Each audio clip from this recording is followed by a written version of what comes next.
Your Majesties, Your Royal Highnesses, Nobel Peace Prize laureate, Your Excellencies, distinguished guests, ladies and gentlemen.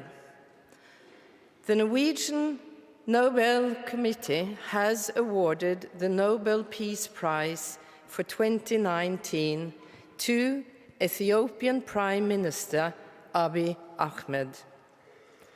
Prime Minister Abiy, the award bestowed upon you rests on three major achievements. First, your crucial role in creating peace between Eritrea and Ethiopia. And second, your efforts to build democracy in Ethiopia by strengthening civil liberties and developing institutions. And third, but not least, the award is given to you for your contribution to peace and reconciliation processes in East and Northeast Africa.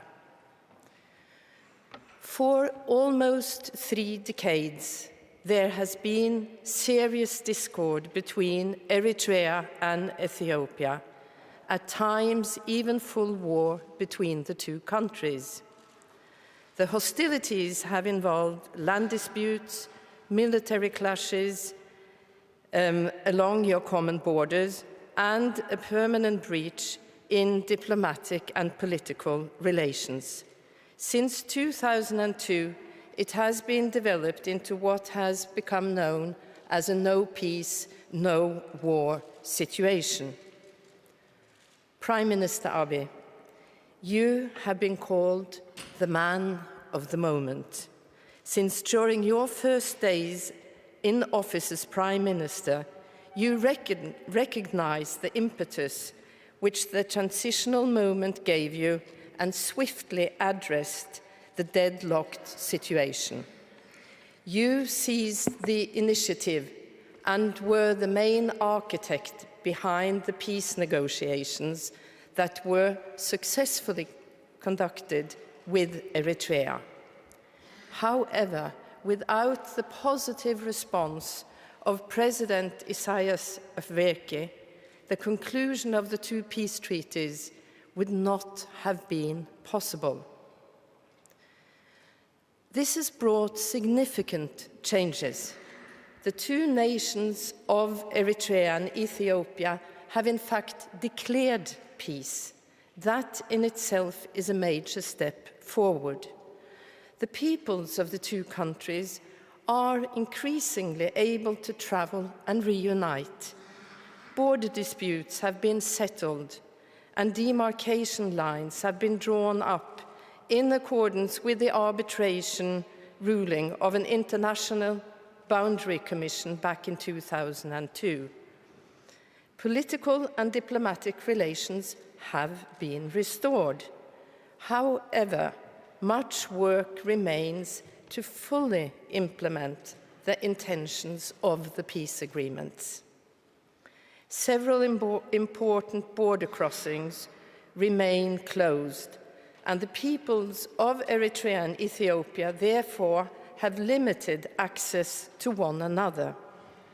The peace agreements also incorporate ambitions of social, cultural, and economic development. At present, this work seems to be at a standstill. It is the hope of the Norwegian Nobel Committee that your previous achievements, coupled with the added encouragement of the Peace Prize, will spur the parties to further implementation of the peace treaties. Dr. Abiy Ahmed, you were appointed Prime Minister in a country facing multitudes of challenges. Regional and ethnic divides have resulted in approximately 3 million internally displaced persons. These people are homeless within their own country and desperately need to return to their communities. You are also confronted with the daunting task of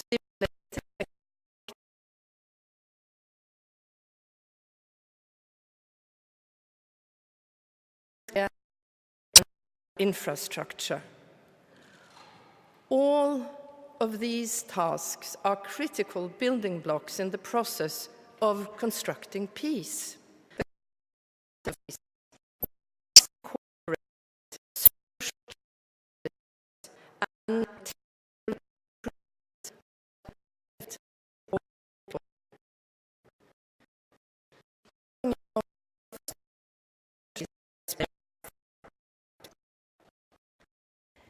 You took several firm initiatives to promote peace and democratic reform.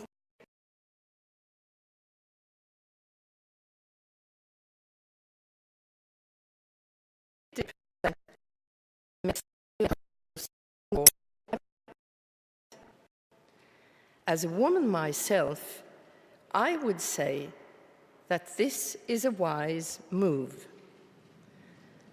An equally wise move has been to appoint the world's second Minister of Peace, another woman, naturally, Mrs. Muferiat Kamil, who is present here today.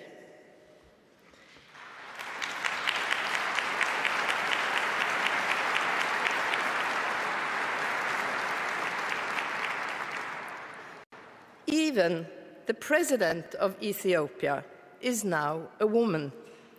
in addition to which you have appointed a female Supreme Court Chief Justice. Mr. Prime Minister, lifting the existing state of emergency was a matter of urgency for you. You granted amnesty to thousands of political prisoners, thereby acknowledging that opposition is part of a healthy democratic environment. Knowing that free speech is a cornerstone of democracy, you abolished public censorship and thereby enabled the development of a free and independent press. You have strengthened civil society by taking a strong stance against corruption and bribery in the public sector. You have declared a commitment to hold free and democratic elections, which are a prerequisite for true democracy. The Norwegian Nobel Committee stands behind you and supports you and your efforts for a democratic, peaceful society. In recognizing your work by awarding you the Nobel Peace Prize, we were not expressing an opinion on how or if you should lead the Ethiopian people in the future. The leadership of Ethiopia and its political platform must be decided by Ethiopian people.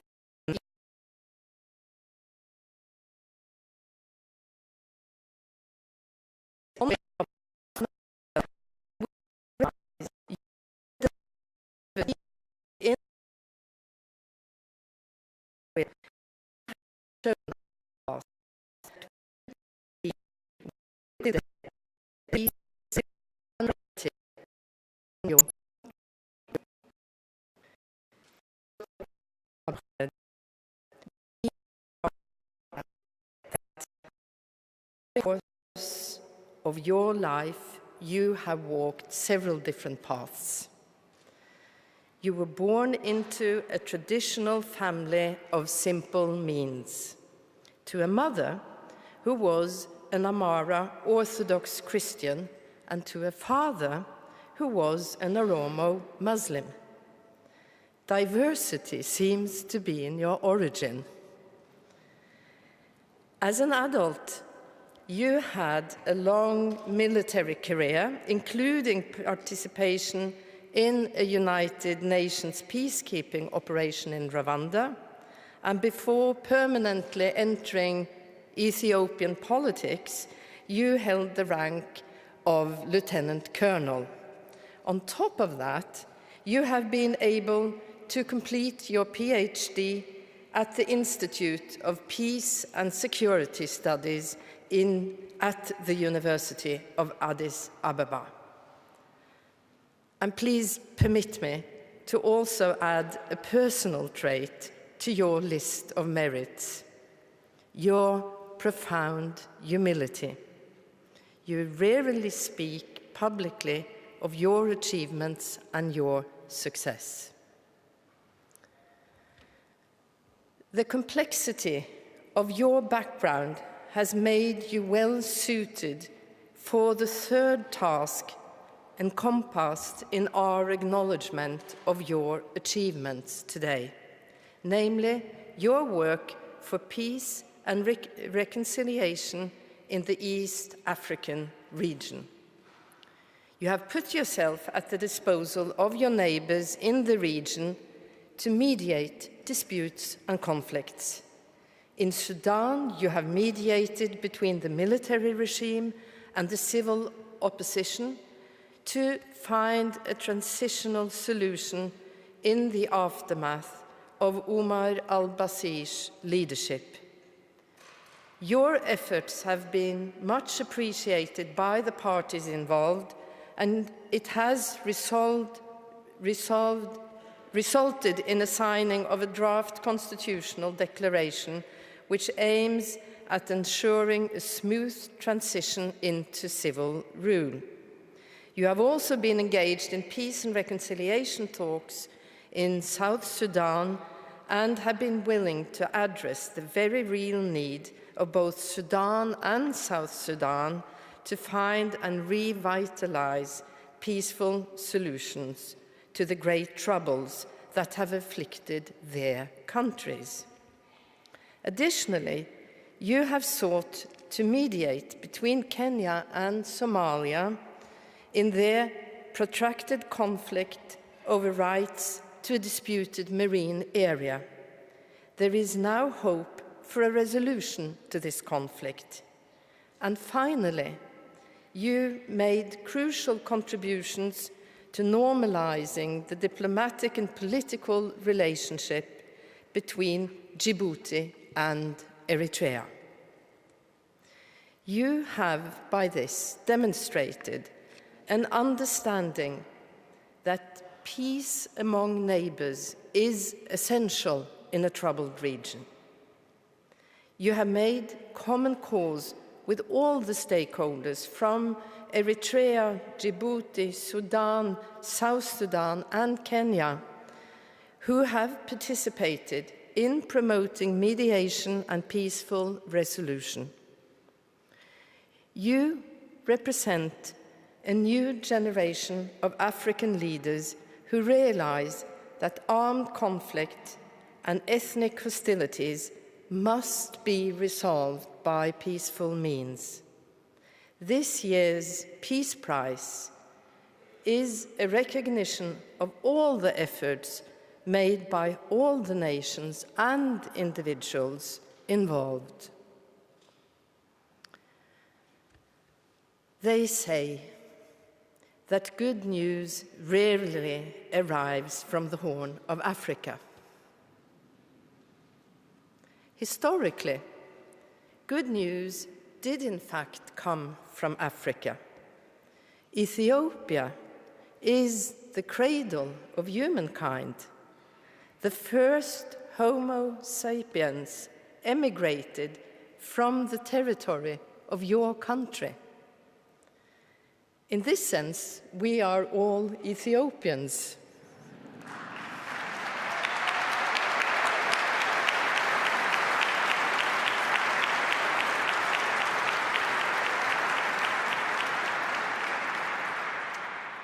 Your country has a unique history, also within an African context, since it was never colonialized by any Western power. It is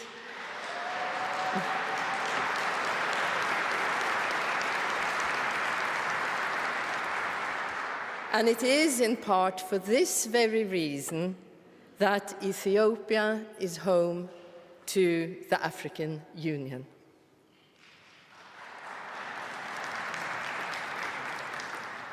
But the good news of today is your endeavors to establish a new order of peace initiatives, openness, and peaceful mediation to find new solutions to old disputes. The Norwegian Nobel Committee fully understands that peace is created in cooperation with others.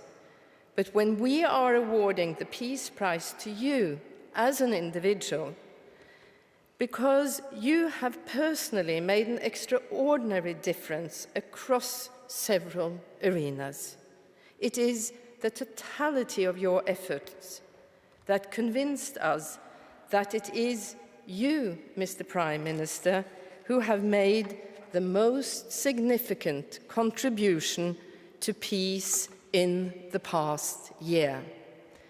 In phrasing my statement this way, I am, in fact, quoting the terms of the will of Alfred Nobel.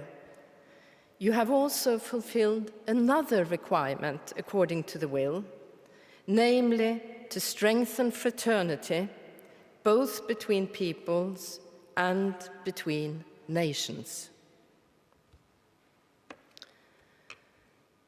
The first African to receive the Nobel Peace Prize, Albert Luthuli, eloquently expressed the vision of the Peace Prize in his acceptance speech here in Oslo on 10 December 1961. Speaking as a minister of the church shortly before the Christmas holidays, he said, "May the day come soon when the people of the world will rouse themselves and together effectively stamp out any threat to peace in whatever quarter of the world it may be found. When that day comes, there shall be peace on earth and goodwill amongst men, as was announced by the angels." Albert Luthuli's vision probably exceeded even Alfred Nobel's imagination. But we can use it as an ideal and inspiration to create more justice, more fraternity, and more peace. But if we are to achieve that goal, we must get to work. And that is exactly the job you have taken upon yourself. Thank you.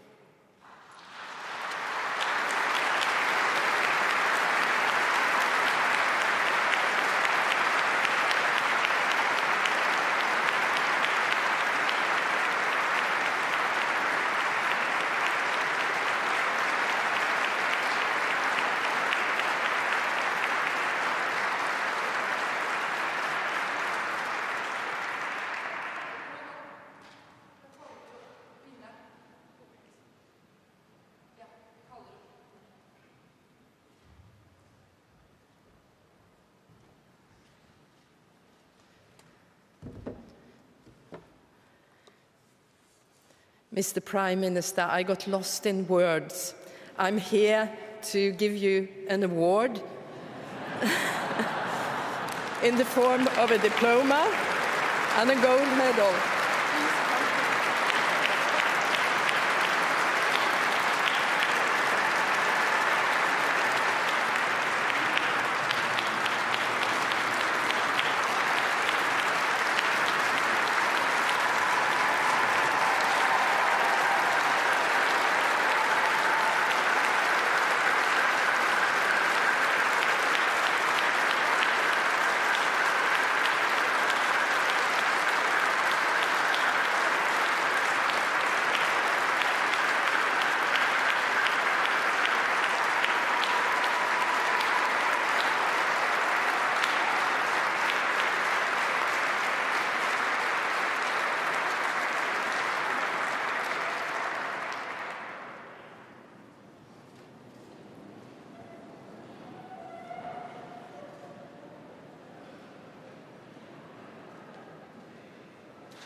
Look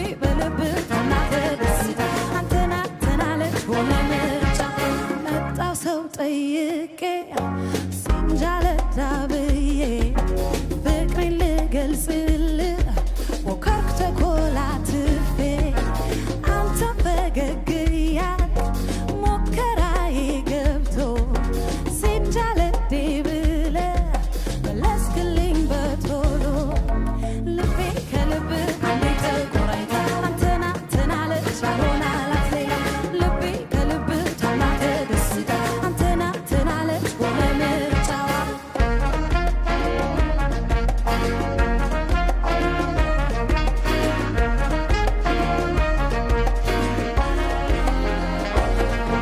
አንዴ ከወደዱ ልክ ምንም አይቀር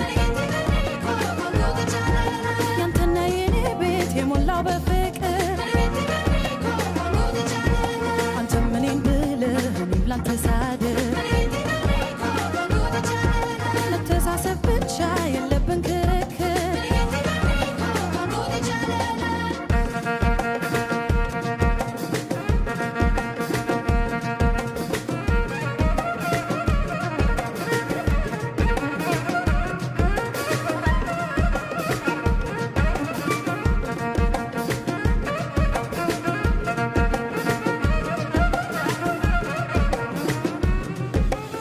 አንዴ ተቆራኝታ አንተና ትናለች አልሆን አላት ሌላ ልቤ ከልብህ ታምና ተደስታ አንተና ትናለች ሆነ ምርጫዋ ልቤ ከልብህ አንዴ ተቆራኝታ አንተና ትናለች አልሆን አላት ሌላ ልቤ በልብህ ታምና ተደስታ አንተና ትናለች ሆነ ምርጫዋ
I now call upon the Nobel Peace Prize laureate of 2019 to come forward and give his Nobel lecture. Prime Minister.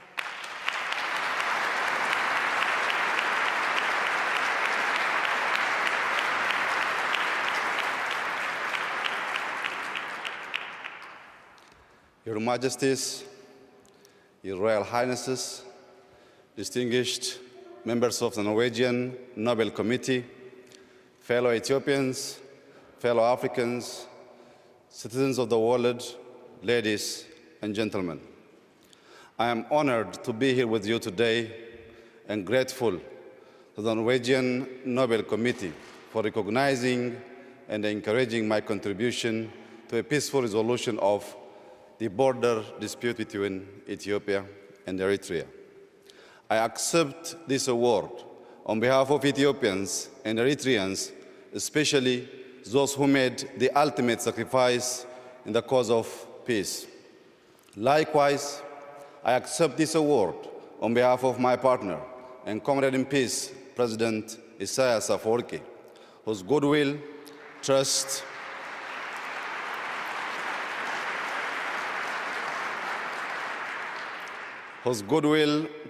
and commitment were vital in ending the two-decade deadlock between our countries.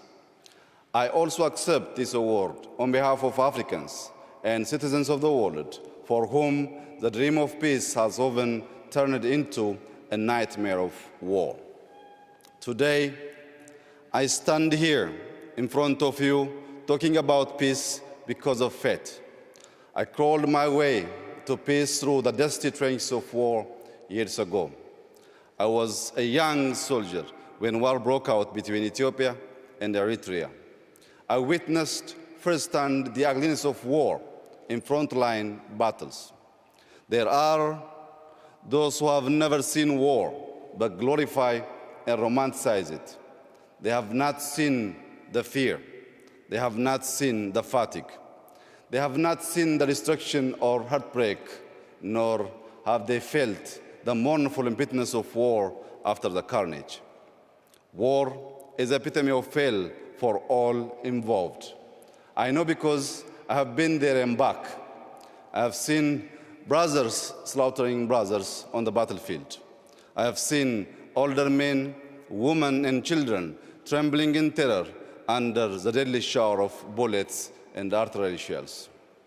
You see, I was not only a combatant in war, I was also a witness to its cruelty and what it can do to people. War makes for bitter men, heartless and savage men.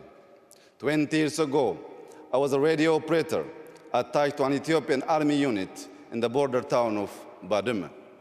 The town was the flashpoint of the war between the two countries. I briefly left the Foxwell in the hopes of getting a good antenna reception. It took only but a few minutes, yet upon my return, I was horrified to discover that my entire unit had been wiped out in an artillery attack. I still remember my young comrade in arms who died on that ill-fated day.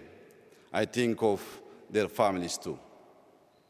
During the war between Ethiopia and Eritrea, estimated 100,000 soldiers and civilians lost their lives. The aftermath of the war also left untold numbers of families broken. It also permanently shattered communities on both sides.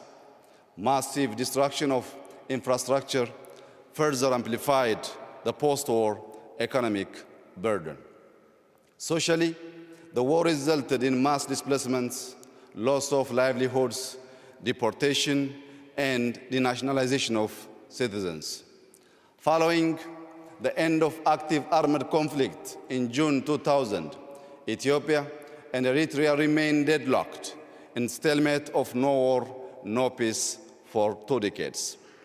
During this period, families were split over borders, unable to see or talk to each other for years to come. Tens of thousands of troops remained stationed along both sides of the border. They remained on edge, as did the rest of the country and region. All were worried that any small border clash would flare into a full-blown war once again. As it was, the war and the stalemate that followed were a threat for regional peace, with fears that a resumption of active combat between Ethiopia and Eritrea would destabilize the entire home region. And so, when I became Prime Minister about 18 months ago, I felt in my heart that ending the uncertainty was necessary. I believed peace between Ethiopia and Eritrea was within reach. I was convinced that the imaginary wall separating our two countries for much too long needed to be torn down. And in its place, a bridge of friendship, collaboration, and goodwill has to be built to last for ages. That's how I approached the task of building peace, a peace bridge with my partner, President Isaias Afwerki. We were both ready to allow peace to flourish and shine through. We resolved to turn our swords into plowshares and our spears into pruning hooks for the progress and prosperity of our people. We understood our nations are not enemies, and instead we were victims of the common enemy called poverty. We recognized that while our two nations were stuck on all the grievances, the world was shifting rapidly and leaving us behind. We agreed we must work cooperatively for the prosperity of our people and our region. Excellencies, ladies and gentlemen, today we are reaping our peace dividends. Families separated for over 2 decades are now united. Diplomatic relations are fully restored. Air and telecommunication services have been reestablished, and our focus has now shifted to developing joint infrastructure projects that will be a critical lever in our economic ambition. Our commitment to peace between our two countries is ironclad. One may wonder how it is that a conflict extending over 20 years can come to an amicable resolution. Allow me to share with you a little about the beliefs that guide my actions for peace. I believe that peace is an affair of the heart. Peace is a labor of love. Sustaining peace is hard work, yet we must cherish and nurture it. It takes a few to make war, but it takes a village and a nation to build peace. For me, nurturing peace is like planting and growing trees. Just like trees need water and good soil to grow, peace requires unwavering commitment, infinite patience, and goodwill to cultivate and harvest its dividends. Peace requires good faith to blossom into prosperity, security, and opportunity. In the same manner, trees absorb carbon dioxide to give us life and oxygen. Peace has a capacity to absorb the suspicion and doubt that may cloud our relationship. In return, it gives back hope for the future, confidence in ourselves, and faith in humanity. The humanity I speak of is within all of us. We can cultivate and share it with others if we choose to remove our masks of pride and arrogance. When our love for humanity outgrows our appreciation of human vanity, then the world will know peace. Ultimately, peace requires an enduring vision, and my vision of peace is rooted in the philosophy of Madamar. Madamar, an Amharic word, signifies synergy, convergence, and teamwork for a common destiny. Madamar is a homegrown idea that is reflected in our political, social, and economic life. I like to think of Madamar as a social compact for Ethiopians to build a just, egalitarian, democratic, and human society by pulling together our resources for our collective survival and prosperity. In practice, Madamar is about using the best of our past to build a new society and a new civic culture that thrives on tolerance, understanding, and civility. At its core, Madamar is a covenant of peace that seeks unity in our common humanity. It pursues peace by practicing the values of love, forgiveness, reconciliation, and inclusion. Excellencies, ladies and gentlemen, I come from a small town called Bashasha, located in the Oromia region of western Ethiopia. It is in Bashasha that the seeds of Madamar began to sprout. Growing up, my parents instilled in me and my siblings an abiding faith in humanity. Madamar resonates with the proverb, I am my brother's keeper, I am my sister's keeper. In my little town, we had no running water, electricity, or paved roads, but we had a lot of love to light up our lives. We were each other's keepers.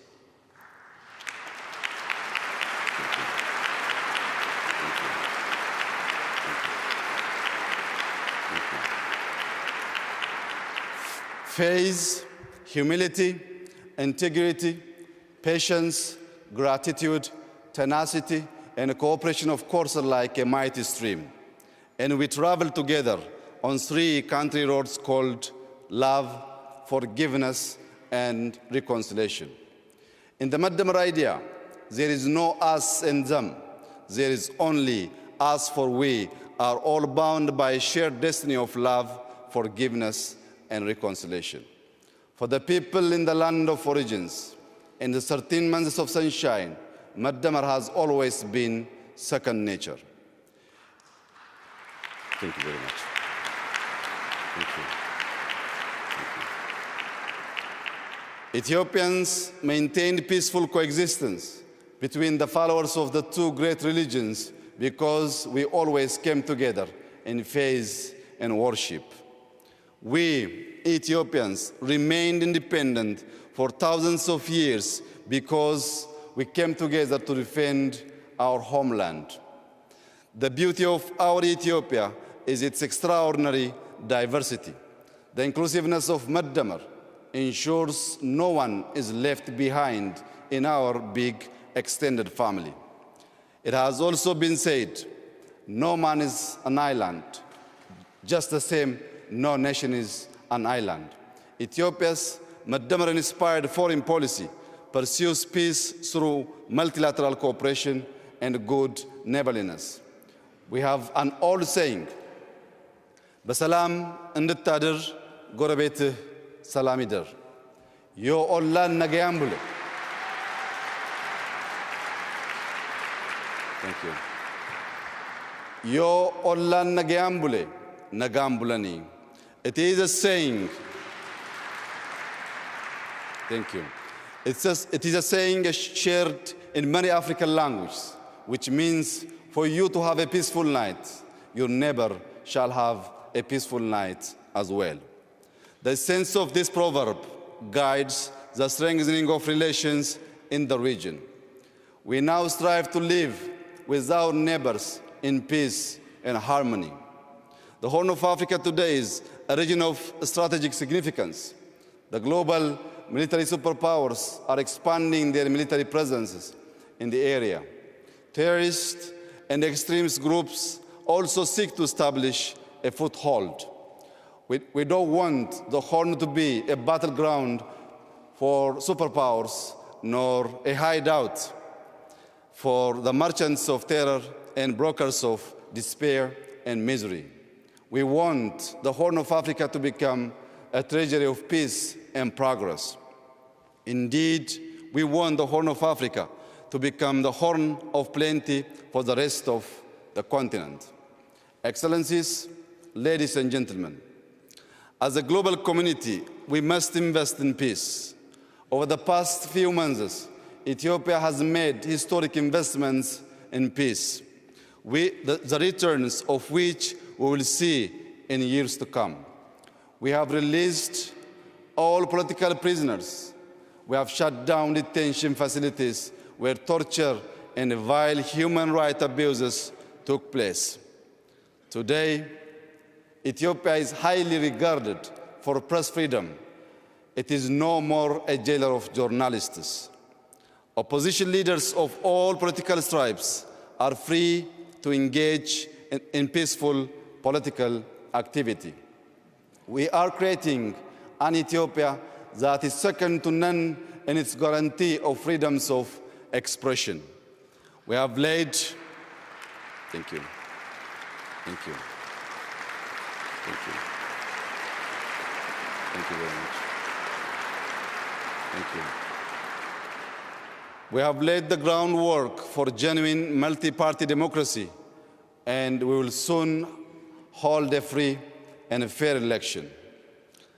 I truly believe peace is a way of life, war a form of death and destruction. Peacemakers must teach peacebreakers to choose the way of life. To that end, we must help build a world culture of peace. But before there is peace in the world, there must be peace in the heart and mind. Thank you.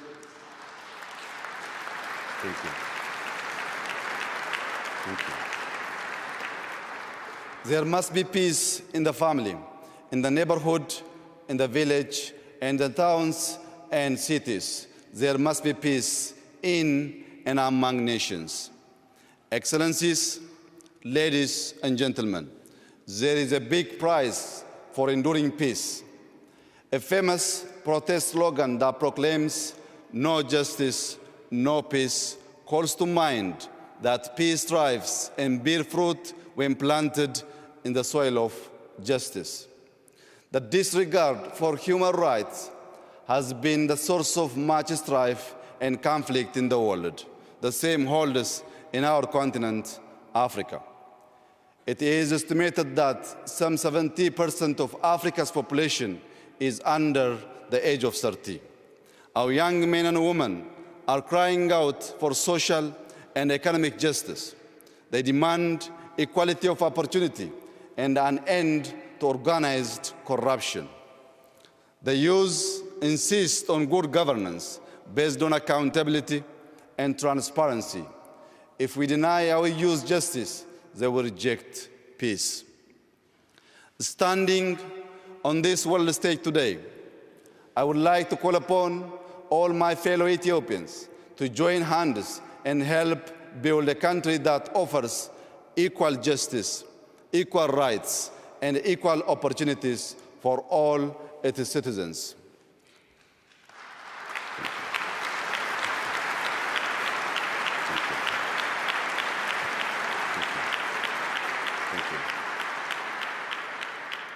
I would like to especially express that we should avoid the paths of extremism and division powered by politics of exclusion. Our accord hangs in the balance of inclusive politics. The evangelists of hate and division are wreaking havoc in our society using social media. They are preaching the gospel of revenge and retribution on the airwaves. Together, we must neutralize the toxin of hatred by creating a civic culture of consensus-based democracy, inclusivity, civility, and tolerance based on Maddamar principles. The art of building peace is a synergistic process to change hearts and minds, beliefs and attitudes that never cease. It is like the work of struggling farmers in my beloved Ethiopia. Each season, they prepare the soil, sow seeds, and control pests. They work the fields from dawn to dusk in good and bad weather. The seasons change, but their work never ends.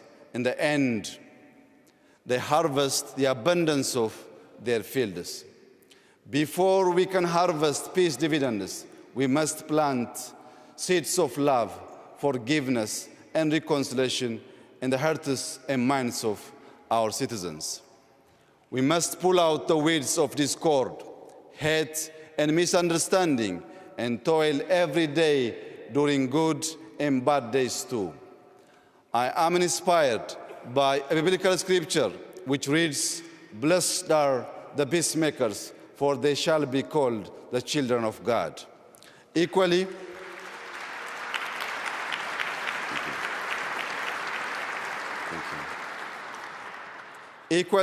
I am also inspired by Holy Quran verses which reads, "Humanity is but a single brotherhood, so make peace with your brethren."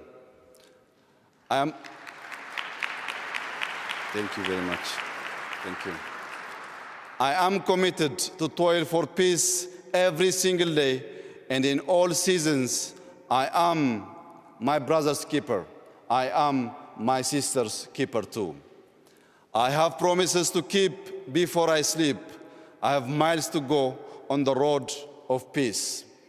As I conclude, I call upon the international community to join me and my fellow Ethiopians in our Maddamar-inspired efforts of building enduring peace and prosperity in the Horn of Africa. Salam ለሁላችን ነገኝ ሁንደ ኬኛ ፈተው. Peace shall be upon all of us. Thank you very much.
የተረጋራው የአምላክ ጥበብ ነው ባንቺ ታየው የአየሩ ምቾት ሁሌ የሚናፈቅ ቅርሳ ቅርሱማ ልብ የሚሰርቅ ግን ይሄ ነው ወይ አገር ማለት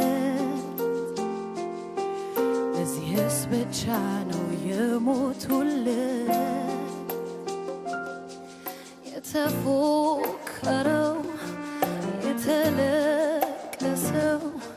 የአባቶቻችን ደም የፈሰሰው ለቡናው ነበር ወይስ ለእንጀራው ለአራዊቱ ለአፈር ለሜዳው ኧረ ይሄ ነው ወይ አገር ማለት ለዚህስ ብቻ ነው ወይ የሞቱለት ኧረ ይሄ ነው ወይ አገር ማለት ለዚህስ ብቻ ነው ወይ ምን ሞትለት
Well done. Always lovely.